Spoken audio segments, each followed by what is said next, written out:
We're keeping an eye on some unsettled weather that moves back into the northeast. In fact, we do have a marginal risk of severe weather in a few locations, but better conditions arrive by Sunday, at least in a few spots. But here's that trough of low pressure. It's kind of a slow-moving storm system. And again, on the eastern flank of that, we actually have some unsettled weather. And as you can see here, that trough actually moves through over the weekend, so it does drag down some cooler air. However, we're getting indications that by the end of the month, we may be warming up a little more across the northern tier of the nation and into the northeast.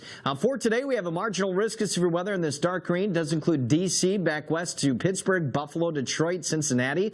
And again, maybe some gusty winds and or some small hail with that. Tomorrow, the threat does push back in to parts of the northeast from eastern Pennsylvania back up into Burlington. And then maybe a lingering threat on Sunday, but overall a little quieter for most locations at that point. So again, all of this activity on the eastern flank of this trough of low pressure swinging through the Great Lakes today. So there will be some widely scattered showers and storms developing, which continues into our overnight on Saturday as well. And then by Sunday, we'll start to see things kind of diminish as we get into some drier air on the backside of that. But again, maybe some lingering showers and storms on Sunday to the far north. So precipitation values could be heavier in pockets, anywhere from a ½ inch to maybe an inch. You can see Virginia Beach down there, more than an inch. Temperature-wise, not all that warm. Widespread 70s and 80s, but again, a little bit drier as we head into the end of the weekend. Have a good one.